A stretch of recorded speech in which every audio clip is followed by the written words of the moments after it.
বৌমা যারা এসেছেন, আমি নিজের থেকে যেহেতু পরীক্ষিত বলছি, আপনি যদি সত্যি স্বামীর মন পেতে চান, স্বামীর ভালোবাসা মন থেকে পেতে চান, মায়ের সাথে আপনি জড়িয়ে থাকবেন, আপনি নিজের শাশুড়ির মেয়ে হয়ে যাবেন। যত বেশি মিশতে পারবেন তার খেদমতে, তার সাথে কথাবার্তার আচরণে, দেখবেন দূর থেকে আপনার স্বামী তত বেশি আপনার দিকে ঝুঁকবে। হাজারো পরিবারে আমরা মেনে নিতেই পারছি না, অথচ হাদিস হচ্ছে নেককার মহিলা ওইটা যে 5 ওয়াক্ত নামাজ আদায় করে, রোজা রাখে, নিজের শরীরকে হেফাজত রাখে, আর স্বামী যেটা পছন্দ করে ওইটা জায়েজ হলে স্ত্রীও পছন্দ করে। বলেন তো, স্বামীর সাথে তার মা বাবা থাকবে, এটা স্বামী পছন্দ করে না? বলেন বলেন। এখানে একটা স্বামী দেখাতে পারবেন যারা বলে যে মা বাবা জাহান্নামে যাক? প্রত্যেকটা স্বামীর মনে এই আকাঙ্ক্ষা, আমি গরিব হই ধনী হই, আমি খেয়ে থাকি না খেয়ে থাকি, আমার মা বাবা আমার সাথে থাকবে। বলেন বলেন বলেন। এরকম স্বামী আছেন কারা? দেখি হাত তোলেন তো। আলহামদুলিল্লাহ। সম্মানিত মা বোনেরা, যদি সামনে ক্যামেরা দেওয়া থাকে, প্রজেক্টর দেওয়া থাকে, একটু দেখেন আপনার স্বামী হাত তুলেছে কিনা। সব স্বামী আমি চাই যে আমার মা বাবা আমাদের সঙ্গে থাকবে। দুঃখজনক হলেও সত্য, 100টা 98টা বউ এটা চাই না যে শাশুড়ি আমাদের সাথে থাকবে। আর এটা জায়েজ কাজ, আপনার স্বামী চাচ্ছে, পছন্দ করছে, আপনি চান না কেন? আমাকে জাহান্নামে দেওয়ার জন্য আপনি নিজেই যদি উঠে পড়ে লাগেন, যে আপনার মতো বউ বিয়ে না করে আমার একা একা থাকা ভালো ছিল, তাহলে অন্তত আরাফ নামে ওই প্রাচীরে দাঁড়ানো লাগতো না। জান্নাত এবং জাহান্নামের মাঝে একটা পর্দা দেওয়া থাকবে, একটা প্রাচীর। এই দেওয়ালের উপরে কিছু মানুষকে আল্লাহ দাঁড় করাবেন, এদেরকে জান্নাতেও দেবেন না, জাহান্নামেও দেবেন না। সাহাবী প্রশ্ন করলেন, ওয়ানাদা সাহাবাল জান্নাতি আন সালামুন আলাইকুম লাম ইয়াদখুলুহা ওয়া হুম ইয়াতমাউন। যারা জান্নাতি মানুষ তারা তাদেরকে সালাম জানাবে, জাহান্নামী মানুষ যারা তাদের দিকে ফ্যাল ফ্যাল করে তাকিয়ে থাকবে। প্রশ্নের জবাবে নবীজি বললেন, এরা কিন্তু জান্নাতে যেতে পারবে না, এদেরকে আল্লাহ জাহান্নামেও দেবে না, এই প্রাচীরের উপরেই দাঁড় করিয়ে রাখবে। অখোকসাবাসী বলেন তো, কিয়ামতের দিন যদি আল্লাহ আমাদের ওই প্রাচীরের উপরে দাঁড় করিয়ে দেয়, জান্নাতেও দিচ্ছে না, জাহান্নামেও দেবে না। হাদিসের শেষ অংশে আমি পাইনি যে নবীজি এই কথা বলেছেন যে তাদেরকে আল্লাহ দেবে কোথায়। তার মানে ওইভাবে দাঁড়িয়ে থাকা লাগবে। খুব গুরুত্বপূর্ণ একটা বিষয়। সাহাবীর প্রশ্নের জবাবেই নবীজি বললেন, আল্লাহ তাদেরকে যে জান্নাতে দেয় না, কারণ জানো ওদের সব ছিল ভালো, শুধু মা আর বাবার সাথে আচরণ খারাপ ছিল। বাংলাদেশে বহু পুরুষ আমরা আছি, ছেলে আছি, সব ভালো আমাদের, কিন্তু মা বাবার সাথে সম্পর্ক ভালো না। কথা বলেন না? তাদের হক তো আদায় করা হয় না, তাদের আলাদা করে দেওয়া হয়, বৃদ্ধাশ্রমে রেখে আসে। এই দোষ শুধুমাত্র সন্তানদের একা না, এর পেছনে যারা কলকাঠি নাড়ি তারা হচ্ছে মেয়েরা, বিশেষ করে বউ আর শাশুড়ি। এরকম বউ আর শাশুড়ি আছে কার? হাত তোলেন তো, 2 হাত তোলেন। আছে, 2-1 আছে। মেয়েরা এসেছেন কিনা আমি জানি না। আমার মা বোনেরা, শুধু নামাজ পড়া, রোজা রাখার, কালো বোরকা পরাই ইবাদত না, শাশুড়িকে নিজের মায়ের মতো মনে করা ইবাদত। আল্লাহর কসম, আমি নিজে একজন স্বামী, বাস্তবতা কিন্তু এইটাই। ছেলেরা সব সময় তার মায়ের সাথে বাবার সাথে জড়িয়ে থাকা জিনিসকে ভালোবাসে বেশি। আমার 33 বছর বয়স, এখন বাড়িতে গেলে আমার মায়ের আঁচল ধরে এখন মুখ মোছা লাগে। আমি নিজে দেখেছি 90 বছর বয়স মায়ের, 70 বছর বয়স ছেলের। এত বড় ছেলেকে মা 2 হাত দিয়ে পিটাচ্ছে, অথচ ছেলে কান্নাকাটিও করে না, দৌড়েও যায় না, আরো মাথা ঠেলে দিয়ে বলে মা মারেন। মায়ের কাছে ছেলে ওই ৭০ বছর না, ওর বয়স এখন ওই ৩ বছরই আছে। আমার ৩৩ বছর বয়স, তাতে কি হয়েছে? আমি সেই হামজা মানে ৫ বছরের হামজায় আছি। আমার যদি ১০০ বছরও বয়স হয়, শুধু বাংলাদেশ না তামাম পৃথিবীর যদি আমি মালিক হয়ে যাই, আমার মা ফিরোজার কাছে আমি সেই ৫ বছরের হামজায় আছি। বলেন, মায়ের আসলটা এর সাথে জড়িয়ে যারাই থাকবে তাদেরকে ছেলেরা বেশি ভালোবাসে। এক কথা বলছে, সাহাবী প্রশ্ন করলেন, হে নবী, ওদের আল্লাহ জাহান্নামে দেবে না কেন? বিশ্ব নবী বলেন, ওদেরকে আল্লাহ জাহান্নামে দিচ্ছে না এই কারণে ওরা সব কিছু বাদ দিয়েছিল। পৃথিবীতে বহু কিছু তাদের জীবনে ছিল না, কিন্তু তাদের ১ নাম্বার কাজ ছিল জমিনে যেন দিন কায়েম হয়। সুতরাং দিন কায়েম করার জন্য যারা সর্বাত্মক ভাবে চেষ্টা করে, ওদের জীবনে ছোটখাটো ভুল ভ্রান্তির কারণে যদি আল্লাহ জান্নাতে নাও দেয়, জাহান্নামে দেবে না। এই জন্য বুকে আশা নিয়ে, এ ভরসা নিয়ে কোরআনের আয়াতের দিকে তাকিয়ে, এটা ৪৭ নম্বর আয়াত, বড় আশা নিয়ে আপনাদেরকে ওই আশা জাগাতে চাই। জাহান্নামে যদি নিজেকে হারাম বানাতে চান, দিন কায়েমের জন্য আপনি লেগে পড়েন। দিন কায়েম না হলো আপনার অসুবিধা নেই, কিন্তু আপনাকে আল্লাহ জাহান্নামে দেবে না। আপনি কি উল্টা বুঝলেন? আপনাকে আমি বাঁচাতে চাই জাহান্নামে যদি যেতে না চান। বলেন দলিল কোথায়? দলিল আছে সূরা সফ ১০ নম্বর আয়াত, হাল আদুল্লুকুম আলা তিজারাতিন তুনজিকুম মিন আযাবিন।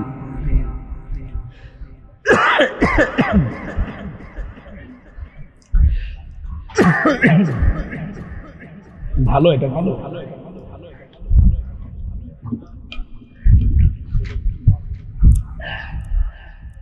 ঠিক আছে, কিছু লাগবে না।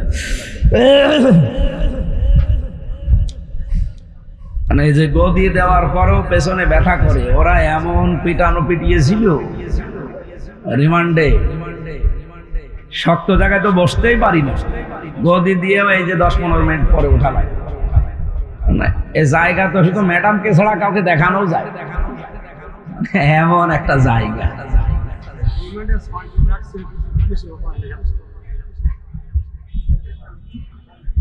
এই জন্য বসে থাকা খুব কঠিন হয়ে যায় একাধারে।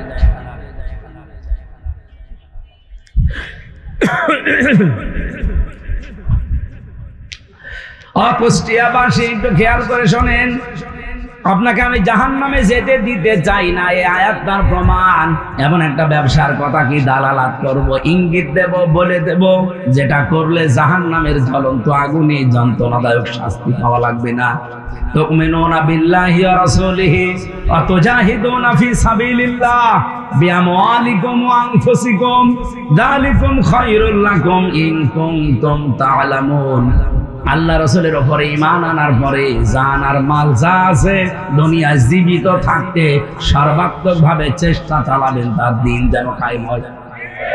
এইটাই ভালো কাজ। আল্লাহ বলেন যালিকুম খায়রুল লাকুম, এইটাই ভালো কাজ, এইটাই উত্তম কাজ। ইন কুনতুম তা'লামুন, যদি বুঝে থাকো। এতটুকু আল্লাহ শেষ করেননি। ইয়াগফির লাকুম যুনুবাকুম ওয়া ইউদখিলকুম জান্নাতিন তাজরি মিন তাহতিহাল আনহার ওয়া মাসাকিন তাজ্জিবাতান ফি জান্নাতি আদন যালিকাল ফাওজুল আযীম। দুনিয়াতে যাবার আগে আপনার জীবনের যত অপরাধ আছে আল্লাহ সব মাফ করে দেবেন। এমন একটা বাগানে প্রবেশ করাবে যার তলদেশ দিয়ে নদী আর নহর প্রবাহমান থাকবে। আল্লাহ এতটুকু শেষ করে দিলে আজ আমি পড়তাম না, এর পরের শব্দটুকুর জন্য আমি পড়েছি। রব্বুল আলামিন আনহার বলার পরে দেখেন শব্দ চয়ন, এদিকে তাকান। আল্লাহ পাক বলেন জান্নাতিন তাজরি মিন তাহতিহাল আনহার, এতটুকু শেষ করে দেননি। ওয়া মাসাকিনা তাজ্জিবাতান, আল্লাহ সাকানুন না দিয়ে মাসাকিন দিলেন কেন? মাসকানুন না দিয়ে মাসাকিন বহু বচন দিয়েছেন। বহু বচন বলা হয়, কিন্তু আরবি গ্রামার যারা পড়ে এক বচন, দ্বিবচন, বহু বচন, দুইটা হলেও বহু বচন হয় না আরবিতে, অন্য ভাষায় হতে পারে। আরবিতে আপনি যদি বহু বচন করতে চান কোন বিষয়কে, কমপক্ষে 3টা লাগবে। তার মানে আল্লাহ এখানে বোঝাতে চেয়েছেন, কোন মানুষ যদি সত্যি দিন কায়েমের জন্য চেষ্টা করে দুনিয়া জান মাল দিয়ে, তাকে যে জান্নাত দেওয়া হবে একটা না, কমপক্ষে 3টা। আমি কথা বোঝাতে পারিনি? মাসাকিনা দিয়েছেন আল্লাহ এই বহু বচন এই কারণে। আল্লাহ মাসকানুন দিলে অর্থ তো একটা করতাম। আপনাকে অবশ্যই আল্লাহ কমপক্ষে 3টা এমন পবিত্র জান্নাত দান করবে যার নাম আদন। নাম কি? আইন দাল নুন আদনুন বলা হয়। জান্নাতের যে স্তরগুলো আছে, কোরআনে আমি 100টা স্তর পেয়েছি জান্নাতের, তার ভেতরে এইটার নাম হচ্ছে জান্নাতুল আদন। রব্বুল আলামিন শেষের দিকে বললেন, যালিকা হুয়াল ফাউজুল আযীম। জীবনের জন্য এইটাই মহা সফলতা। ধরে বলেন সুবহানাল্লাহ। আল্লাহ আপনাকে যদি জাহান্নামে না দেয়, তারা আপনার জীবন সফল নয়। ওদিকে জান্নাতেও দিচ্ছে না। হ্যাঁ, সফল হবে কোন সময়? ফামান যুহজিহা আনিন নার ওয়া উদখিলাল জান্নাতা ফাকাদ ফাজ। সূরা আলে ইমরান 185 নম্বর আয়াতের মাঝের অংশে আছে, জীবন তো সফল হবে ওই লোকটার যাকে আল্লাহ জাহান্নামের আগুন থেকে বাঁচিয়ে দিয়েছে আর জান্নাতে প্রবেশ করিয়ে দিয়েছে। তার মানে আমাদের জীবনের হার জিত, আসল টার্গেট এখনো শুরু হয়নি। আসল জীবনের হার জিত, আসল সফলতা যেই দিন আল্লাহ জাহান্নামের আগুন থেকে পুরাটা বাঁচিয়ে জান্নাতে প্রবেশ করিয়ে দেবে। আরাফ নামক স্থানে যারা আছে তাদের জীবন কিন্তু সফল না, কারণ তারা জান্নাতেও যেতে পারছে না, জাহান্নামেও যাবে না। এই প্রাচীরে কতদিন দাঁড়িয়ে থাকবে? এই হাদিসের শেষে যে আর পাইনি, কেউ পাইনি। নবীজি আর বলেন, উনি এখানে আছে লাম ইয়াদখুলুহা ওয়া হুম ইয়াতমাউন। তমাউন শব্দের শাব্দিক অর্থ হচ্ছে নিজেকে আত্মতৃপ্তি লাভ করা। তাদেরকে জান্নাতে প্রবেশ করানো হচ্ছে না, জাহান্নামেও দেওয়া হচ্ছে না, কিন্তু তারা তৃপ্তি পাচ্ছে না। আমাদের কারো কপালে যেন এই প্রাচীর না জোটে। অন্তত জাহান্নামে তো যেতে চাই না। জাহান্নাম থেকে আল্লাহ যেন মুক্ত করে বাঁচিয়ে দিয়ে জান্নাত পর্যন্ত সবাইকে পৌঁছিয়ে দেয়। বলেন আমিন। এবার আল্লাহ আমাদের নাম ধরে ডাকলেন, ইয়া বানি আদামা ইম্মা ইয়াতিয়ান্নাকুম রুসুলুম মিনকুম ইয়াকুসসুনা আলাইকুম আয়াতি। হে বনি আদম সন্তান, যদি তোমাদের কাছে তোমাদের ভেতর থেকে কোন রাসূল আসে, ইয়াকুসসুনা আলাইকুম আয়াতি, তারা বর্ণনা করে তোমাদেরকে আমার আয়াতগুলো শোনায়। আমার প্রশ্ন হচ্ছে, আল্লাহ রাসূলুন বহু বচন না দিয়ে রাসূলুন দিলেন কেন? এখন কি দুনিয়ায় রাসূল আছে? বলেন বলেন। তাহলে আয়াতটা ভুল না মানে আপনি মিলিয়ে দিন। রাসূল না দিয়ে আল্লাহ রাসূলুন দিলেন কেন? রাসূল এক বচন, রাসূলুন বহু বচন। এটা তো ১৫০০ বছর আগে নাজিল হওয়া। মুহাম্মদ রাসূলুল্লাহ শেষ রাসূল, তিনি আর নেই। আল্লাহ কেন রাসূলুন দিয়েছেন? এই জবাব পাওয়ার জন্য আশা লাগে। এখন যেহেতু রাসূল নেই দুনিয়ায়, কিন্তু রাসূলের নায়েব আছে, স্থলাভিষিক্ত মানুষ আছে, তার নাম বলেন বলেন। আল উলামা ওয়ারাসাতুল আম্বিয়া, আলেমরা হচ্ছে নবীর নায়েব, স্থলাভিষিক্ত উত্তরাধিকারী। সুতরাং রাসূলুল্লাহ যেভাবে তেলাওয়াত করে করে বর্ণনা করতেন আল্লাহর আয়াতগুলো, এই কাজ যারা হাতে নেবে তাদের কথা যদি কেউ শুনে নিজেকে পরিবর্তন করে নেয়। আজকে হামজা এখানে কথা বলছে, হাফেজ আব্দুল্লাহ কথা বলছে, আরে আমরা তো শুধুমাত্র মানুষ, আমাদের নামের আগে হাফেজ, মাওলানা, মুফতি, মুহাদ্দিস, মুফাসসির লেখা আছে। এজন্য আমরা এখন আর সাধারণ না, আমরা এখন নবীজির নায়েব।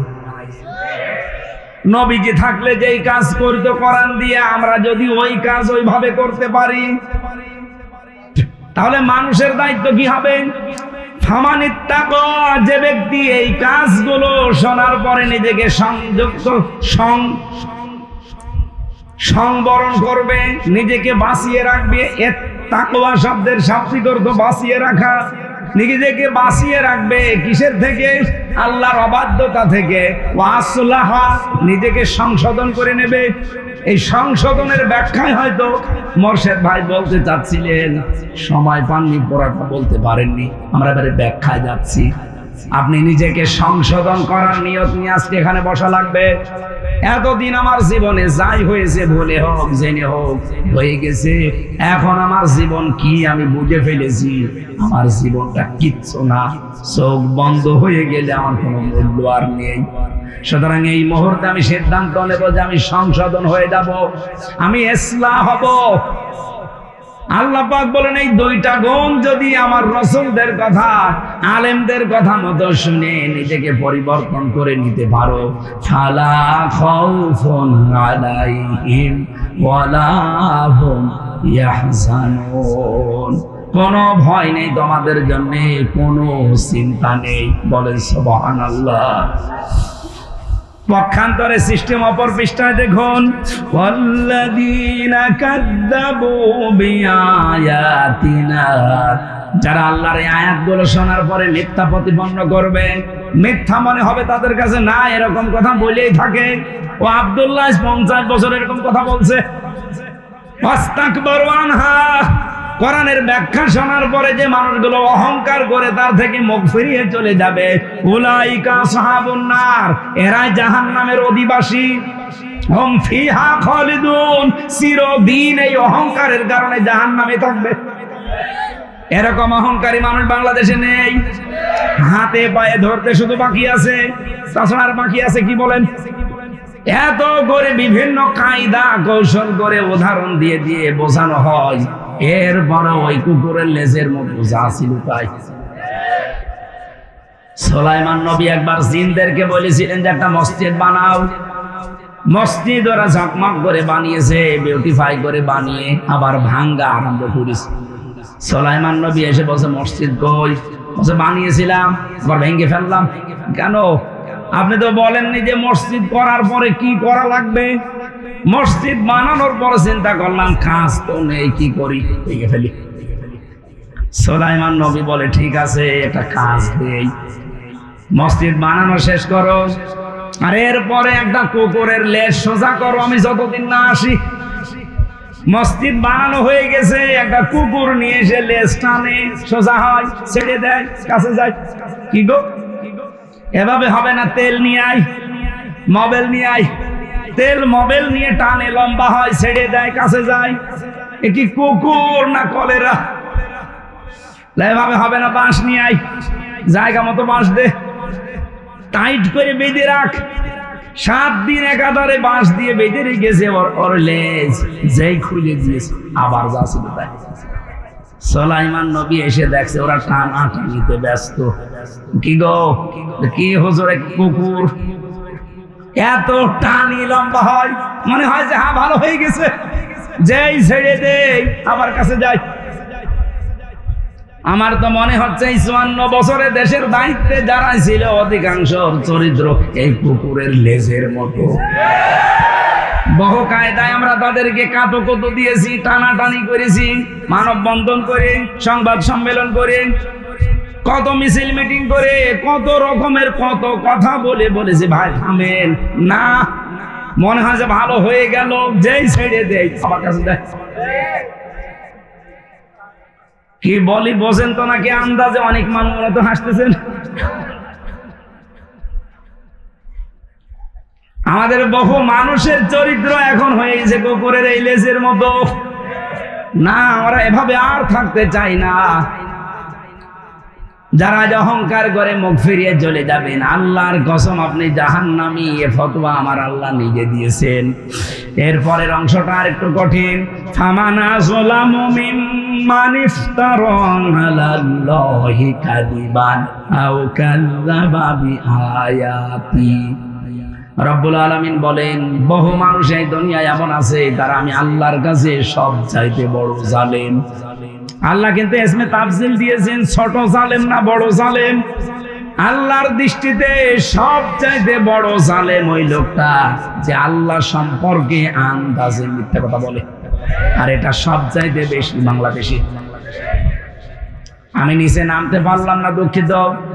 আও কাযযাবা বিআয়াতি, অথবা তার আয়াত সম্পর্কে এমন কথা বলে যেটা কোরআনের সাথে আল্লাহর আয়াতের সাথে মিল নেই। উলাইকা ইয়ানালুহুম নাসীবুহুম মিনাল কিতাব হাত্তা ইযা জাতুহুম রুসুলুনা ইয়াতাওয়াফাউনাহুম। অবশ্যই এদের কাছে কিতাব থেকে নির্ধারিত অংশ পৌঁছিয়ে যাবে। আমি খুব তাড়াতাড়ি করছি, 11টা পর্যন্ত সময় নিয়েছিলাম, হয়ে গেছে। এই জন্যে হঠাৎ করে যখন তাদের সামনে মৃত্যুর ফেরেশতারা চলে আসবে, তারা এসে জিজ্ঞাসা করবে, আইনা কোথায় মা কুনতুম তাদউনা মিন দুনিল্লাহ। আল্লাহকে বাদ দিয়ে, আল্লাহর বিধান বাদ দিয়ে যাদের পেছনে ছোটাছুটি করতে, দৌড়াদৌড়ি করতে, কোথায় তারা, তাদেরকে ডাকো। তারা সবাই মিলে জবাব দেবে, ক্বালু দাল্লু আন্না, তারা আজ আমাদের থেকে উধাও হয়ে গেছে। এই আয়াতটাতে কত বাস্তব, তার বাংলা বাস্তব প্রমাণ মিয়া রফিকুল ইসলাম, ব্যারিস্টার মিয়া রফিকুল ইসলাম। আপনি তাকান তার দিকে, বিএনপির মন্ত্রী ছিল, স্থায়ী কমিটির সদস্য ছিল, অথচ লোকটা আজকে বয়সের ভারে নিয়ে পড়েছে, পড়ে আছে। তার স্ত্রী তাকে ছেড়ে চলে গেছে আল্লাহর কাছে, ছেলে মেয়েগুলো ছেড়ে দিয়েছে।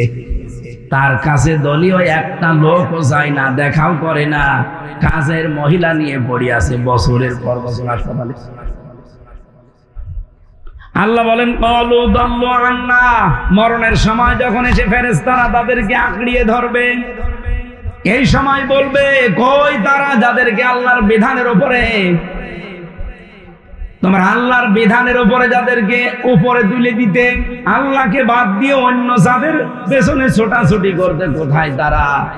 এক বাক্যে ওরা বলবে, তারা উধাও হয়ে গেছে আমাদের থেকে।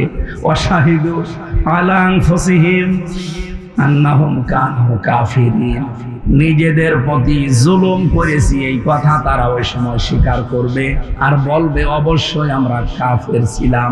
বলেন নাউজুবিল্লাহ। রব্বুল আলামিন বলেন, এক বাক্যে আমি তাদেরকে শোনাবো, ক্বালা দুখুলু ফি উমামিন ক্বাদ খালাত মিন ক্বাবলিকুম মিনাল জিন্নি ওয়াল ইনসি ফিন্নার। প্রবেশ করো ওই জাতির ভেতরে, তোমাদের পূর্বে যারা এই পৃথিবী থেকে বিদায় নিয়েছে, এরকম মানুষের তৈরি করা আইনের পেছনে ঘুরে ঘুরে জিন আর মানুষের ভেতর থেকে যাও, তাদের মাঝখানে জাহান্নামে দাও। কুল্লামা দাখালাত উম্মাতুল লানাত উখতাহা, যেই প্রবেশ করবে জাহান্নামে, যাবার পরে ওদের পূর্ববর্তী নেতাদের সাথে দেখা হবে, তখন লানত দিতে থাকবে। হাত্তা ইযা দারাকু ফিহা জামিয়া, তারা সেখানে যেই পেয়ে যাবে ওদের ওই পূর্বপুরুষদের, বাপ দাদা পরদাদা অথবা নেতা নেত্রী, এদেরকে, এটা আমি বানাচ্ছি এখন। বলেন বলেন বলেন তো আজটা কত বাস্তব। হাত্তা ইযা দারাকু ফিহা জামিয়া, জাহান্নামে প্রবেশ করেই তারা দেখতে পাবে তাদের অমুক নেতা সামনে দাঁড়িয়ে আছে বিশাল মোষ নিয়ে। রব্বুল আলামিন বলেন, ক্বালাত উখরাহুম লিউলাহুম রব্বানা হাউলাই আযাল্লুনা ফাতিহিম আযাবান দি'ফাম মিনান নার। এই মানুষগুলো ওদের দেখেই রেগে যাবেন, বলবে, রব্বুল আলামিন এরাই আমাদেরকে পথভ্রষ্ট করেছিল, তোমার আইন আমাদেরকে মানতে তো দেয়নি, আর তোমার আইনের পক্ষে থাকবে উল্টা পাল্টা করতো। প্রকাশ্যে তো থাকতেই পারি নাই, গোপনেও থাকতে পারি না, এদের কারণে এদেরকে তুমি ডবল শাস্তি দাও। ওয়ালা লিকুল্লিন দিউফা ওয়ালাকিন লা তা'লামুন। রব্বুল আলামিন বলেন দ্বিগুণ শাস্তি শুধু ওদের না, সবার জন্য আমি ব্যবস্থা করে রেখেছি। এইজন্য আমার আজকের আলোচনার বিষয় সাবধান, কার পেছনে আপনি অনুসরণ করে চলছেন। রবিউল আউয়াল মাসেও যদি আপনি নবীজিকে অনুসরণ করার সিদ্ধান্ত নিতে পারেন, বাকি জীবনে নিতে না পারেন, বিশ্বাস করেন, কসম করে বলছি আপনিও ওই দলে কিয়ামতের দিন আফসোস ছাড়া আর কিছু পাবেন না। তখন বলবেন আল্লাহ হাউলাই, এই যে মানুষগুলো আদাল্লুনা, এরা আমাদেরকে পথভ্রষ্ট করেছে, এদের আদর্শ মেনে আজ জাহান্নামে এসেছি, এদেরকে দ্বিগুণ শাস্তি দেন, আযাবান দিআফাম মিনান নার। আল্লাহ ধমক দিয়ে বলবেন ক্বালা লিকুল্লিন দিআফান, প্রত্যেকের জন্য দ্বিগুণ শাস্তি। আমার মনে হয় বাংলাদেশে বহু মানুষ এই আয়াতের ভেতরে আছে। কথা না বোঝার ভান করে থাকলে আপনাকে ঝোড়ে কোদাল দিয়েও বোঝানো যাবে না। আশা করছি আপনি বুঝে ফেলেছেন। এই মুহূর্তে নিজের মত পাল্টান। রবিউল আউয়াল মাসে নবীর আদর্শ ছাড়া, বিশ্ব নবীকে ছাড়া জীবনের কোন জায়গায় কাউকে আমি মানি না। যাকে মানবেন কিয়ামতের দিন তার সাথে আপনি জাহান্নামে যাবেন। এটার দলিল হচ্ছে সূরা হুদ ৯৮ নম্বর আয়াত, ১২ নম্বর পারা, ১২ নম্বর পৃষ্ঠার প্রথম নম্বর লাইনে আছে, ইয়াকযুমু কওমাহু ইয়াওমাল কিয়ামা ফাআওরাদাহুমুন নার ওয়া বিসাল বিরদুল মাওরুদ। কিয়ামতের দিন যেই নেতা জাহান্নামে যাবে, ওই নেতার যত অনুসারী কর্মী সবাই তার সাথে জাহান্নামে যাবে। আল্লাহ আমাদেরকে আয়াত থেকে যে মূল মেসেজ, অনুসরণ করতে হলে যার তার পেছনে যাওয়া যাবে না, একমাত্র মুহাম্মদ রাসূলুল্লাহকে যারা মেনে চলে, চোখ কান বন্ধ করে তাদের অনুসরণ করে, আল্লাহ কিয়ামতে তাদের সাথে যেন জান্নাতুল ফেরদাউসে পৌঁছিয়ে দেন।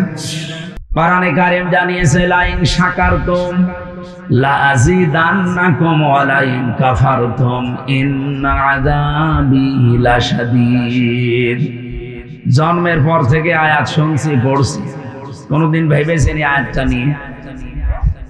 আল্লাহ পাক কতগুলো তাকিদ দিয়েছেন আয়াতের ভেতরে। উনি তো এমনিতে আমাদের মতো সরাসরি বলতে পারতেন। লাইন শাকারতুম লা আযীদান্নাকুম দিয়েছেন, লামে তাকিদ নুনে সাকিলা। যদি কেউ নিয়ামতের শুকরিয়া আদায় করে, মাস্ট বি ওর জীবনে ওই নিয়ামত আমি আল্লাহ বৃদ্ধি করবই। শুধু করব বললে এখানে লামে তাকিদ নুনে সাকিলা দেওয়া লাগতো না, আমি এমনি বুঝে ফেলতাম, আমি নিজে অর্থ করতে পারতাম। দুইটা তাকিদ দিয়েছেন আল্লাহ, মাস্ট বি, তিনি এটা দেবে যদি শুকরিয়া আদায় হয়। এখন আমার প্রশ্ন, শুকরিয়া আদায় করতে হলে কি করা লাগে? শুকরিয়া যদি কোনো বিষয়ের দুনিয়াতে আপনি আদায় করতে চান, কমপক্ষে ৩টা শর্ত দুনিয়ায় মানা লাগবে। এক নম্বরে আপনাকে মুখে স্বীকার করা লাগবে যে হ্যাঁ এটা নিয়ামত। আমার তো মনে হয় আমার জন্মের পর থেকে এই ৩৩ বছরের ভেতরে ১২ সাল থেকে আমি এই ময়দানে কথা বলি, বিশেষ করে এলাকার বিভিন্ন গ্রামে আসলেও এই জায়গায় আসি নাই। ১২ সাল থেকে ২৫ সাল হয় মাত্র ১৩ বছর, তার ভেতরে ৩ বছর ছেলে, ১০ বছর। আর এই ১০ বছর যারা দায়িত্বে ছিল, আমির হামজা না, আমির নাম শুনলেও ১৪৪ ধারা জারি করত। হামজা তো আরো ঝামেলা। সেই হিসাবে বলছি আজকে একটা নিয়ামত, ৩ দিনের আয়োজনে এতগুলো মানুষ এমনিতে আসে নাই। আজকে এটা আমাদের জন্য বলেন, মুখে স্বীকার করি নিয়ামত। বলেন বলেন।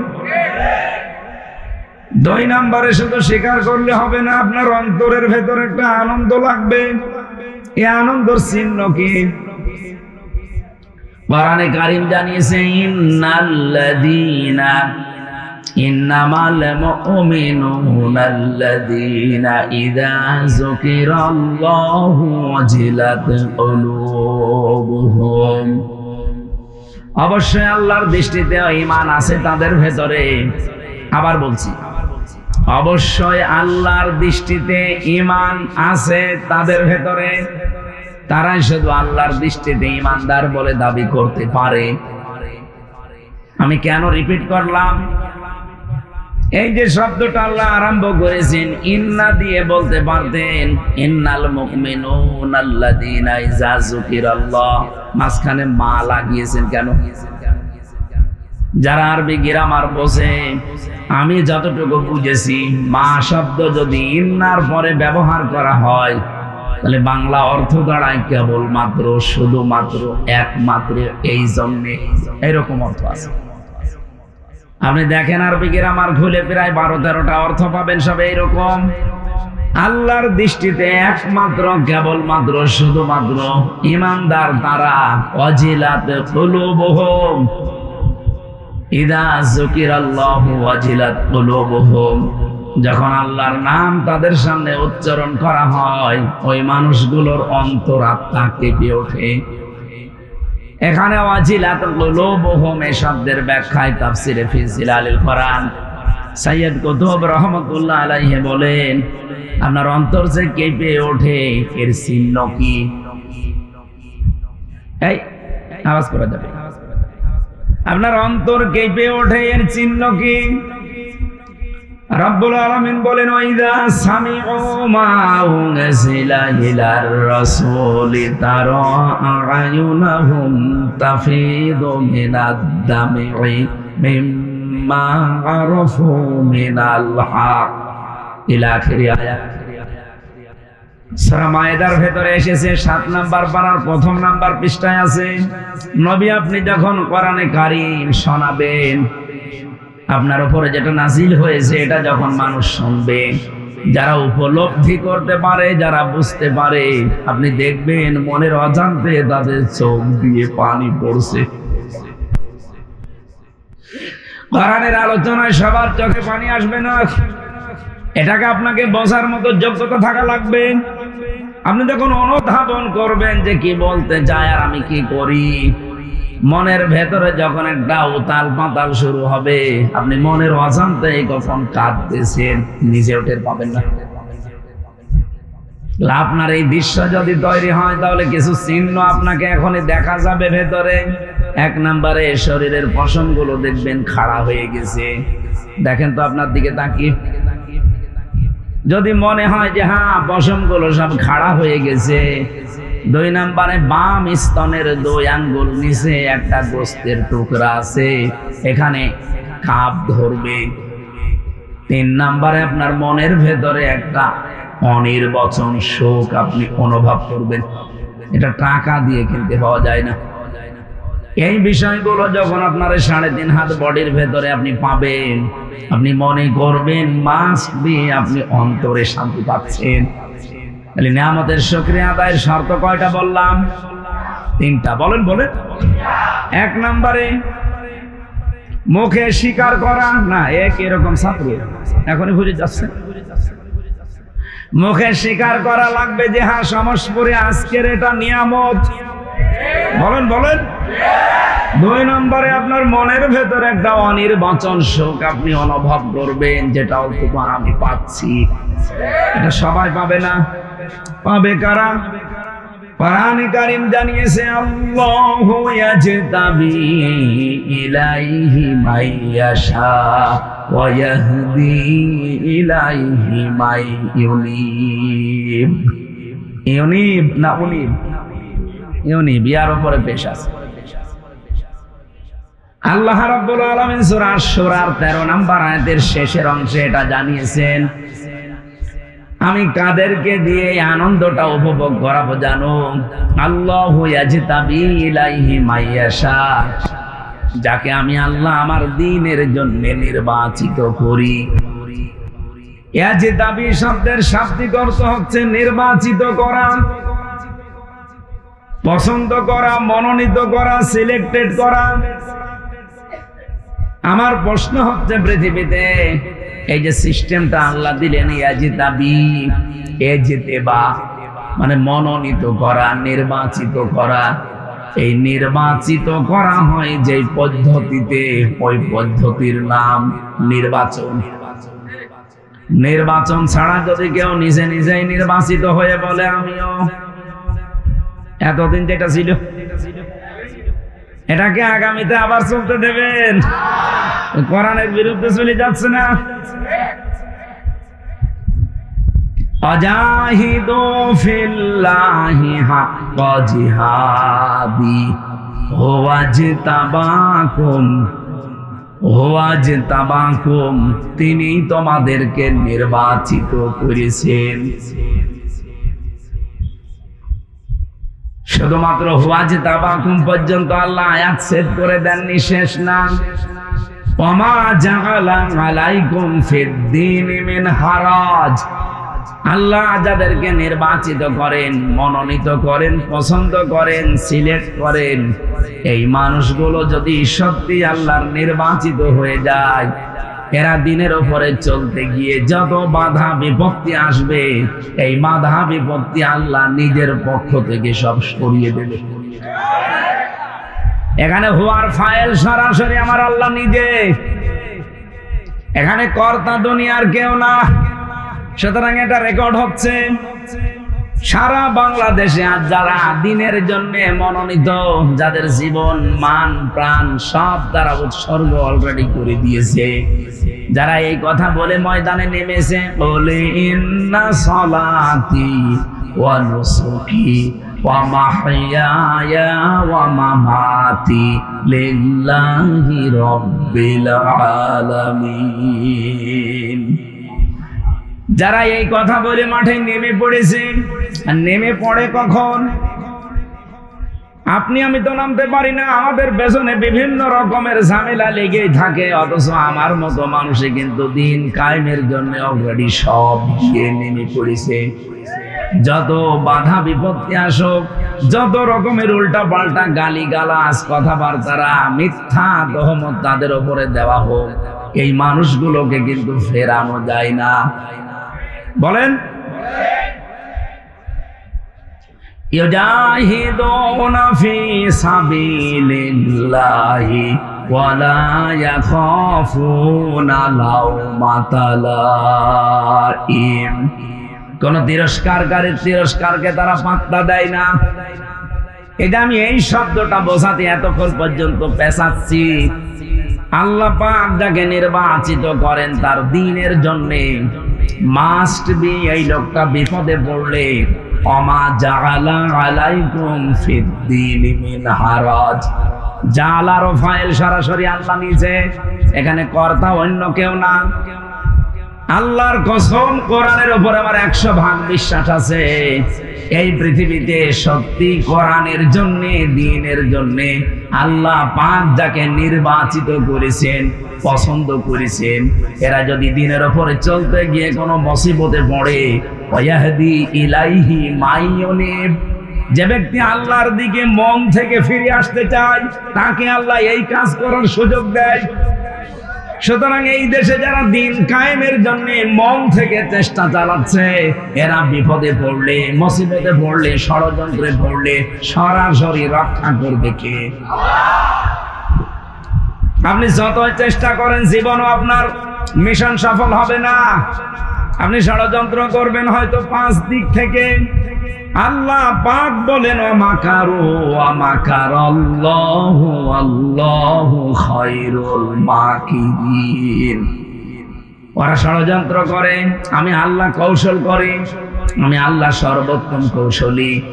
সুতরাং আজকে এই দেশে যারা সত্যি মন থেকে দিন কায়েমের জন্য নেমে পড়েছে, আপনি যতই তহমত তাদের নামে লাগিয়ে দেন না কেন, আপনার পেছনে শয়তান 5টা জাল যদি বিছিয়ে রাখে, এগুলো ষড়যন্ত্রের। আল্লাহ রাব্বুল আলামিন ওই লোকটার জন্য বাঁচাতে 10টা রাস্তা খুলে দেবে। ডাকসু নির্বাচন থেকে শুরু করে এই দেশে যতগুলো জায়গায় মন থেকে যারা সত্যি আল্লাহর দ্বীনকে বিজয় করার জন্য বিভিন্ন রাস্তায় চেষ্টা চালাচ্ছে, তাদের পেছনে কত রকমের ষড়যন্ত্র আপনি চিন্তা করে দেখেন। জীবনে যেটা সে কল্পনা করে নাই সেই দোষ তাদের উপরে দেওয়া হচ্ছে। আপনি দোষ 5 দিক থেকে দিয়ে কি করবেন? এই দোষ মোকাবেলা করে তাকে সঠিক জায়গায় রাস্তায় পৌঁছিয়ে দিয়ে 10টা রাস্তা খুলে দেওয়ার মতো শক্তি আল্লাহর আছে। ওয়াহদি ইলাইহি মাইয়ুনিব, যে ব্যক্তি সত্যিই ফিরে আসতে চায় মন থেকে, আল্লাহ তাকে বসিয়ে রাখে না, দিন কায়েমের জন্য তাকে আল্লাহ সিলেক্টেড করে, তাকে নির্বাচিত করে, তাকে পছন্দ করে। এই জন্য আমরা মনের ভেতরে আনন্দ সবাই নিয়ামতের শুকরিয়া হিসাবে আপনি পাবেন না, আপনাকে আল্লাহ নির্বাচিত করা লাগবে। এই জন্য আমার ভেতরে যে আনন্দ এখন পাচ্ছি, এই 33 বছরে অন্তত কত জায়গায় তো গেছি, আজকে একটু আনন্দ বেশি পাচ্ছি এই কারণে, কারণ এই জায়গায় বহু বাধা উপেক্ষা করে আজ আল্লাহ ওপেন করে দিয়েছে। বাংলাদেশে এখন 18 কোটির উপরে মানুষ, মাত্র 7 কোটি 20 লাখ মানুষ এখন চাচ্ছে এই দেশে আল্লাহর দিন কায়েম হোক। এই আয়াত অনুযায়ী এই 7 কোটি 20 লক্ষ মানুষকে আল্লাহ নির্বাচিত করেছেন, পছন্দ করেছেন, তাদেরকে দিয়ে আল্লাহ দিন কায়েম এই জমিনে করাবেই। শুধু করাবে না, এই যে ইন্না মা আছে, একমাত্র শুধুমাত্র কেবলমাত্র হবেই হবে, তবেই তবে, এটাই এরকম অর্থ আছে। আল্লাহ যেখানে শব্দ চয়ন করছে নাকি ইয়াসি মারার জন্য। সুতরাং নিয়ামতের শুকরিয়া আদায় শুধু এই মুখ পর্যন্ত, হোসাইন হুজুরের মতো এ পর্যন্ত খেয়ে একটা ঢেকর তুলে বললেন আলহামদুলিল্লাহ হবে, এটা একটা মাধ্যম, শব্দ একটা। আপনাকে প্রথমে স্বীকার করা লাগবে যে হ্যাঁ এটা নিয়ামত আল্লাহ। 2 নম্বরে আপনার মনের ভেতরে একটা আনন্দ অটোমেটিক আসবে। 3 নম্বরে এই নিয়ামতের শুকরিয়া আদায়ের জন্য আল্লাহ যেটা বলেছেন ওইভাবে তারে ব্যবহার করা লাগবে। শর্ত কয়টা? তাহলে আজকের এটা যদি নিয়ামত হয়, আমরা 1 নম্বরে স্বীকার করি কিনা বলেন বলেন। 2 নম্বরে আমরা মনের ভেতরে অন্তত আমরা সবাই না পেলেও কিছু মানুষ অন্তত আনন্দ পাচ্ছি। কারা পাচ্ছেন দেখি? আন্দাজ হাত তুলবেন না, আমি কিন্তু বুকে হাত দিয়ে দেখবো। দেখেন তো,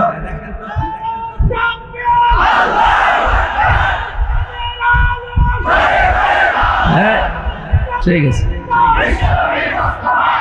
কার সাথে কথা বলছিল? তুমি হাত না তুলেও দেখি কথা বলছো। ওর বুকে হাত দিয়ে দেখেন, দেখেন নড়ছে কিনা। 3 নম্বরে কি বললাম? যে এখান থেকে যেটা পাওয়া যাবে এই নিয়ামতটা আপনার প্র্যাকটিক্যাল লাইফে আপনি কাজে লাগাবেন। কি পাওয়া যাবে? ওই যে বললাম না, সাবধান, কার আদর্শ অনুসরণ করছেন প্রশ্নবোধক চিহ্ন। এটা আজকে আমরা নিয়ে যেতে চাই। বিশ্বনবীকে আল্লাহ পাঠিয়েছিলেন যে জায়গায়, ওখানে কিন্তু কিয়ামত পর্যন্ত তিনি থাকেননি, কারণ তারা এই নিয়ামতের কদর করে নাই, দাম দেয় নাই, শুকরিয়া আদায় করে নাই। অথচ যে মানুষগুলো তাকে সানন্দে গ্রহণ করেছিল, কিয়ামত পর্যন্ত আল্লাহ তাকে সেই মদিনায় রেখে দিয়েছে। অনেকে মদিনায় জন্ম নিয়েছিলেন, কোথায় বলেন বলেন? যেখানে জন্ম নিলেন সেখানেই তো থাকার কথা, কিন্তু এই মানুষগুলো তার গুরুত্বই দেয়নি, তাকে দেশ থেকে তাড়িয়ে পর্যন্ত দিয়েছে। অথচ যারা সানন্দে গ্রহণ করেছিল সেই জায়গাটা এখন পৃথিবীর শ্রেষ্ঠ জায়গা হয়ে দাঁড়িয়েছে। কি একটা আলাদা প্রশান্তি পাওয়া যায় সেখানে গেলে। লক্ষ লক্ষ মানুষেরা নবীকে শুধু সালাম দেওয়ার জন্য, আপনি যারা হজ করে, হজের বিধান জানে, জিজ্ঞাসা করে দেখবেন, মক্কাতেই কিন্তু হজের যত ফরজ আছে, ওয়াজিব আছে, সুন্নত আছে, সব শেষ, একটা কাজও নেই মদিনায়। এরপরও পৃথিবীর 257টা দেশ থেকে মানুষ যায়। এই যে আমি 11-12 দিন আগে এসেছি, না 14 দিন, প্রায় এখন 27 লাখ মানুষ মক্কা মদিনায় এখন চলাফেরা করছে সরকারি জরিপে। এতগুলো মানুষ, এরা শুধু মক্কায় ঘোরাফেরা করে হজের যে কাজ আছে, নফল হজ, ওমরা হজ, শেষ হয়ে যায়, মদিনায় যাওয়া লাগে না। 400 কিলোমিটার পথ পাড়ি দিয়ে মানুষ লক্ষ লক্ষ সবাই যাচ্ছে মদিনায় অন্তত নবীকে একবার সালাম দেওয়ার জন্য। মদিনার মানুষেরা যদি ওই সময় আনন্দে গ্রহণ না করত, নবীজি যদি ইন্তেকাল করতেন মক্কায়, কিয়ামত পর্যন্ত মদিনায় আমাদের যাওয়ার আর দরকারই ছিল বলেন? সুতরাং আমরা যে আয়াত পড়েছি, আয়াতে এবার যাব, গুরুত্বপূর্ণ কিছু মেসেজ এখান থেকে আসবে। আমি আবার বলছি, সাবধান, কার আদর্শ অনুসরণ করছেন। রবিউল আউয়াল মাস, এটা খালি রাসূলের জীবনী শোনান, কি শুনবেন? রাসূলের জীবনী, বিশ্বনবী মুহাম্মদ রাসূলুল্লাহ সাল্লাল্লাহু আলাইহি ওয়াসাল্লাম এই পৃথিবীতে যে মাসে এসেছিলেন আমরা সবাই জানি, সেই মাসের নাম রবিউল আউয়াল মাস। হয়তো মতান্তর আছে তার জন্মের তারিখ নিয়ে, কেউ 9 তারিখ, কেউ 12 তারিখ বলে। আমরা যেহেতু ওই সময় ছিলাম না, ঐতিহাসিকদের লেখা পড়ে আমরা এতটুকু জানি 12 তারিখও সঠিক, 9 তারিখও সঠিক। আমার মনে হচ্ছে এখানে একটা প্রশ্ন আসতে পারে যে 2 তারিখে নবী জন্মগ্রহণ করলো কি করে? আপনি সঠিকটা বলেন তো দেখি। আমি যদি হাফেজ আব্দুল্লাহ সাহেবকে বলি যে 12 কত হলে হয়, উনি যদি বলে 6 আর 6 12 হয়, হয়নি? বলেন বলেন। হোসাইন হুজুরকে বললাম 12 কত হয়, বলছে 10 আর 2 12 হয়, হয়নি? আমার টার্গেট হচ্ছে জন্ম। রবিউল আউয়াল মাসে উনি এসেছিলেন কোন তারিখে, ওইটা আমার উদ্দেশ্য না। আমার উদ্দেশ্য এই মাসে আল্লাহ তাকে পাঠিয়েছেন, এই মাসটার ভেতরে কি আছে। রমজানুল মোবারকে যেহেতু কোরআনে কারিম আল্লাহ নাজিল করেছেন এই নবীর উপরে, রমজান তো আগেও ছিল, পৃথিবীতে কোনো মর্যাদা মূল্য কিছুই ছিল না, শুধুমাত্র নবীর উপরে রমজানে কোরআন নাজিল হওয়ার কারণে এত মর্যাদা বেড়ে গেছে। রবিউল আউয়াল মাস আগেও ছিল, কোনো মর্যাদা কোনো দাম মূল্য ছিল না। মুহাম্মদুর রাসূলুল্লাহ এ মাসে আসার কারণে এ মাসটার দাম আমাদের কাছে অনেক বেড়ে গেছে। আমার প্রশ্ন হচ্ছে, শুধুমাত্র নবীর এই জন্ম রবিউল আউয়াল নিয়ে আনন্দ করলে হবে না। এই জন্ম থেকে শুরু করে 63টা বছর পার করে আবার এই রবিউল আউয়াল মাসে তিনি ইন্তেকাল করেছিলেন। তার মানে পুরা 63 বছর এবার আপনাকে আগে জানা লাগবে।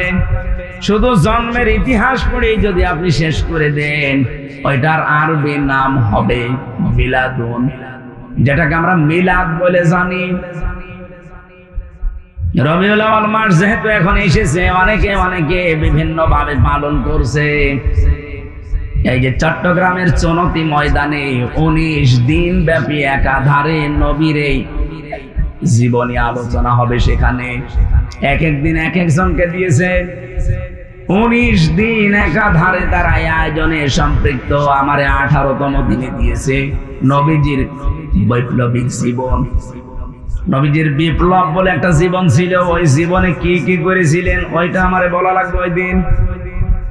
সহজ সরল ভাষায় সহজে যেন মানুষকে বিশ্বনবীর ওই জীবনটা শোনাতে পারি, বলে না আমি। আজকে তো আর বৈপ্লবিক জীবন না, আজকে আর একটা নিচ্ছি। আমার মূল কথা হচ্ছে, শুধু রবিউল আউয়াল আসলে আমরা মিলাদ শরীফ পড়বো, জিলাপি খাবো, খিচুড়ি খেয়ে শেষ করে দেব নাকি? মিলাদ যেমন আপনি পড়েন, আমি নিষেধ করি না, এই মুহূর্তে আপনাকে সিদ্ধান্ত নেওয়া লাগবে, আমি মাস্ট বি মিলাদের সাথে সিরাত মানতে রাজি আছি। সে আয়াতই পড়েছি আজ সূরা আরাফ 35 আর 36 নম্বর আয়াত। আমি আবার সাবজেক্টটা বলছি, সাবধান, কার আদর্শ অনুসরণ করছেন। এটা এত বড় গুরুত্বপূর্ণ বিষয়। মরণের পরে যে 3টা প্রশ্ন, তার 3 নাম্বার প্রশ্ন এইটা। বিশ্বনবীকে আপনাকে দেখিয়ে বলা হবে মান হাজার রাজুল, এই লোকটাকে। আপনি যদি সত্যি এই রবিউল আউয়াল মাসে সিদ্ধান্ত নিতে পারেন যে নবী বাদে আমি কারো আদর্শ মানি না, কার আদর্শ অনুসরণ করছেন, প্রশ্নবোধক চিহ্ন, যেহেতু সিদ্ধান্ত নিয়ে যদি এই প্রশ্নবোধক চিহ্ন আজ আপনি মিটিয়ে দিতে পারেন, কসম আল্লাহ, কবরে যাওয়ার পরে আপনি দেখেই বলে ফেলবেন হাযা নবিয়ুনা মুহাম্মাদুর রাসূলুল্লাহ। আর যদি শুধু রবিউল আউয়াল আসলে আপনি মিলাদ পড়ে শেষ করে দিয়েছেন, কিন্তু মিলাদে যেই কথাগুলো বলা হয় ওইটাও তো আপনার জীবনে পাওয়া যায় না। আমি একটু ভেতরে যাই। মিলাদ শব্দের শাব্দিক অর্থ হচ্ছে জন্ম। রাসূলের জন্ম বৃত্তান্ত নিয়ে যেখানে আলোচনা করা হয় ওই অনুষ্ঠানের নাম হচ্ছে মিলাদ অনুষ্ঠান। এলাকায় হয়নি? হয়তো আব্দুল্লাহ হুজুর অথবা মোরশেদ ভাই ওনারা মিলাদ শরীফে গিয়ে নবীজির জন্ম আলোচনা করছে, যে নবীজির জন্মের আগে এই এই দৃশ্যগুলো দুনিয়ায় হয়েছিল। অথচ বিশ্ব নবী পৃথিবীতে যে মিলাদ শরীফ আরম্ভ হবে তার যে জন্ম নিয়ে, উনি যে জন্মগ্রহণ করার পরে 3 জন মহিলার দুধ পান করেছিলেন। উম্মে আইমান নামে এক মহিলা, যেটা হযরতে আমিনা তার সাথে সব সময় ছিল। এই মহিলার দুধ নবীজি ছোটবেলায় পান করেছিলেন জন্মের পরে। 2 নম্বরে দুধ পান করেছেন তার মায়ের। 3 নম্বরে দুধ পান করেছিলেন এই পৃথিবীতে এক মহিষী নারী হযরতে হালিমাতুস সাদিয়া রাদিয়াল্লাহু তাআলা আনহা। যদিও এই মহিলা ওই দুধ পান করানোর পুরাটা সময় মুশরিকা ছিল। কথা বুঝতেছেন আমি কি বলছি? তাম পৃথিবীতে যত মহিলা ওই সময় ছিল, বিভিন্ন মহিলার দুধ নবীজিকে আল্লাহ পান করাতে পারতেন, মাত্র 3 জনের দুধ পান করিয়েছেন। উম্মে আইমান ওই যে যখন আসছিল, নবীজি বাবার কবর জিয়ারত করে আসার সময় মা মারা যায়, ওই সময় নবীজিকে দুধ পান করানোর জন্য তার কোলে তুলে দিয়েছিলেন আমেনা। এর বাবা তো নেই, আমিও চলে যাচ্ছি, দিয়ে গেলাম তোমার কাছে। ওখান থেকে দাদার কাছ পর্যন্ত পৌঁছাতে যে সময় লেগেছে, ওই মদিনা বা ইয়াসরিব থেকে মক্কা পর্যন্ত এই পুরাটা সময় যেই মহিলার দুধ নবী পান করেছিলেন, ওনার নাম উম্মে আইমান। মায়ের দুধ খুব বেশি দিন পাননি তিনি। 3 নম্বরে যাই মহিলার দুধ সবচাইতে বেশি সময় ধরে পান করলেন, তার নাম হালিমা। আমি যে শিক্ষা দেব বলে এই পর্যন্ত আসলাম এইটাই। হযরতে হালিমা বলেন, সিরাত ইবনে হিশামে পাবেন, তাকে আমি এই ডান স্তন মুখে দিলাম, তিনি পান করলেন। বাম স্তন মুখে লাগানোর সঙ্গে সঙ্গে বের করে দিলেন। 1 বার 2 বার 3 বার আমি তার মুখে লাগিয়েছি, 3 বারই তিনি বের করে দিলেন। চোখের ইশারা দিয়ে যেন আমাকে জানাতে চাই, মা হালিমা জোর করেন কেন? ডান স্তন এটা আমার অধিকার ছিল, হক ছিল, আমি পান করেছি। বাম স্তন এটা আমার অধিকার না, এটা আমার দুধ ভাই আব্দুল্লাহর অধিকার। কারণ আমি জানি আপনার একটা ছোট্ট ছেলে আছে। পৃথিবীতে তো আমি ভাইয়ের হক নষ্ট করার জন্য আসি নাই, এসেছি ভাইয়ের হক ফিরিয়ে দেওয়ার জন্য। আর কুষ্টিয়াবাসে যেই নবীর জীবনী শোনার জন্য, তার মিলাদ পড়ার জন্য বসে আছেন, সেই নবীর জন্মের কাহিনী বলছি। মায়ের কোলে বসে যেই নবী মায়ের হক ফিরিয়ে দেয়, মেরে খাই না, সেই নবীর উম্মত আমরা মিলাদ পড়তে এসে হাজারো বসে আছি ভাইয়ের হক মারার জন্য। এখানে ভাই মানে শুধু দুধ ভাই, আপন ভাই না। আল মুসলিমু আখুল মুসলিম, মুসলমান মুসলমানের ভাই। বলেন, রবিউল আউয়ালের 27টা শিক্ষা পেয়েছি আমি সিরাত গ্রন্থে, তার ভেতরে এইটা একটা, যে হক মারা যাবে না। মায়ের কোলে বসে জন্মের পরে এটা শিক্ষা দিয়েছেন নবী মুহাম্মদুর। অথচ সেই নবীর উম্মত আমরা দাবি করছি, মিলাদও পড়ছি, সিরাত মাহফিলে এসেছি। দিন যত যায়, যত বড় হয়, ভাইয়ের হক মারার জোম হয়। আজকে একটা হাদিস পড়ছি, একটু ভালো করে শোনেন ভাই, এদিকে তাকান। বিশ্বনবী জানিয়েছেন, আবি যাররিন রাদিয়াল্লাহু তাআলা আনহু قال قال النبي صلى الله عليه وسلم من ادعى ما ليس له فليس منا। মুসলিম শরীফের হাদিস। এরপর আরেকটা অংশ আছে, আমি এটা বললাম না, বলছি আগে পর্যন্ত বলি। হযরতে আবু যর বলেন, আমি নবীর মুখে শুনলাম, নবীজি বললেন, যে জিনিস তোমার না, জোর করে যদি ওটা নিজের দায়িত্বে রেখে দাও, আয়ত্তে নিয়ে নাও। আবার বলছি, যেই জিনিস তোমার না, ওটা যদি জোর করে জবরদস্তি করে যে কোনো ভাবে নিজের আয়ত্তে ওইটা দখলে নিয়ে নাও, ওই দিন থেকে তোমার 2টা ক্ষতি হবে। 1 নম্বরে ফালাইসা মিন্না, তুমি ওই দিন থেকে নবীর উম্মত থেকে খারিজ হয়ে গেলে, আর নবীর উম্মত নেই। কুষ্টিয়াবাসী বলেন তো এই হাদিসের প্রথম অংশটুকু আগস্টের 5 তারিখের পরে আজকে সেপ্টেম্বরের 3 তারিখ, এই 1 বছর 1 মাস প্রায় পার হয়ে গেল। কি মনে হচ্ছে আপনার? নবীর বহু উম্মত এই কুষ্টিয়া জেলায় অলরেডি খারিজ হয়ে গেছে।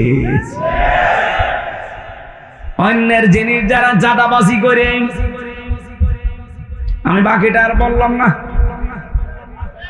কত কায়দায় তারা নিজের আয়ত্তে নিয়ে নিয়েছে। বাবা শাহজালাল সব হালাল নাকি খোসায় শুরু হয়নি?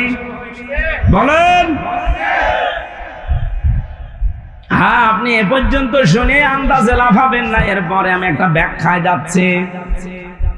নবীজি বলেন 1 নম্বরে তো ওই দিন থেকে তুই আমার উম্মত আর নেই, বের হয়ে গেলি। ফালাইসা দিয়েছেন, এই জন্য ফা আছে। লাইসা মিন না দিলেও আমি অর্থ করতে পারতাম, ফা দিলেন কেন? ফায়ের ব্যাখ্যা হচ্ছে উপরে বর্ণিত এই গুণাগুণ বলে যদি কেউ অর্জন করে তাহলে মাস্ট বি পরের শাস্তি বা পুরস্কার তার উপরে বর্তাবে। তাহলে উপরের কি? উপরের হচ্ছে যে জিনিস আপনার না, আপনি জোর করে জবরদস্তি করে দখল করে চাঁদাবাজি করে নিজের নামে সব নিয়ে নিয়েছেন, আপনার জন্য প্রথম শাস্তি ফালাইসা মিন্না, আপনি নবীর উম্মত নেই।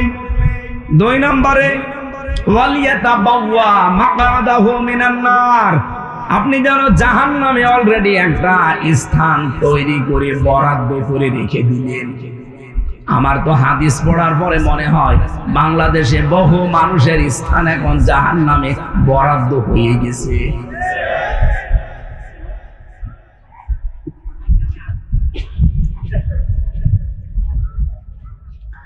কুষ্টিয়াবাসী বড় ভালোবাসি আপনাদেরকে, এটা রেকর্ড হচ্ছে। যারা যাদের জিনিসপত্র নিয়েছেন 1 বছর 1 মাসের ভেতরে জোর করে জবরদস্তি করে চাঁদাবাজি করে ছিনতাই করে রাহাজানি করে ফাঁকি দিয়ে ওটা ফেরত দিয়ে দেন। যতদিন ফেরত না দেবেন আপনি নবীর উম্মত আর নেই, খারিজ হয়ে গেছেন আপনি। 2 নম্বরে আপনি জাহান্নামে নিজের একটা স্থান অলরেডি তৈরি করে রেখেছেন, আপনি মরবেন আর চলে যাবেন। এবার আসেন পরের দ্বিতীয় ব্যাখ্যায়।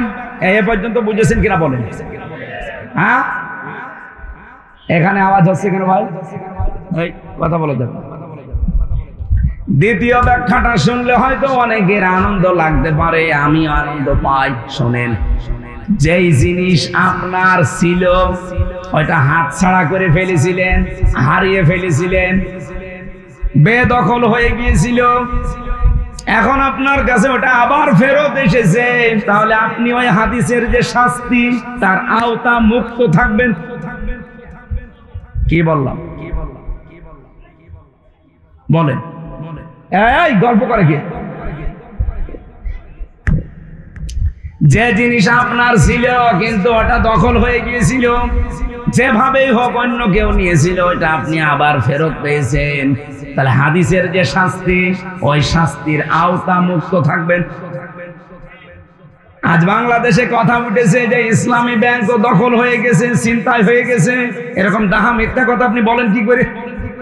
ইসলামী ব্যাংক যাদের ছিল তারা ফেরত পেয়েছে।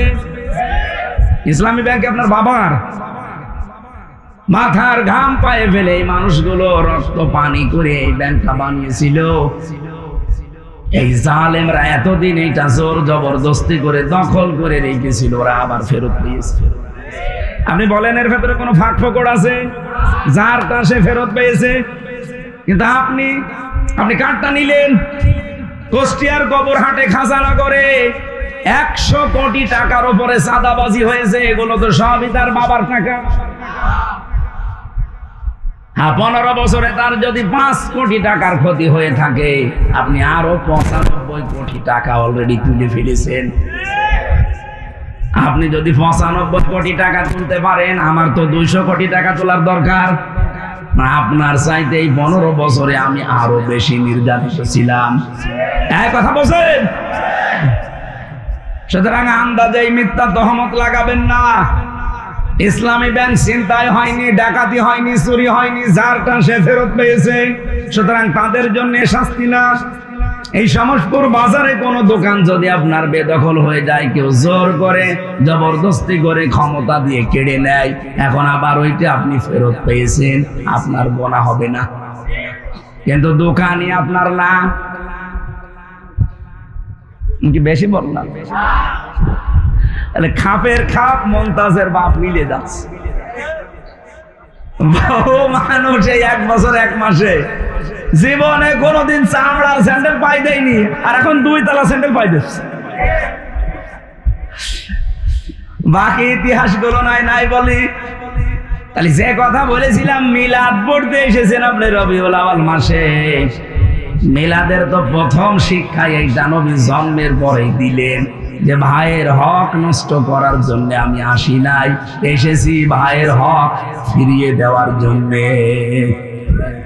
আমাদের এই শিক্ষাটা যেন বাংলার মানুষেরা নিতে পারে রবিউল আউয়ালে, বলেন আমিন। অন্য জেলার লোক না নি, কুষ্টিয়া মানুষ যেন নেয়।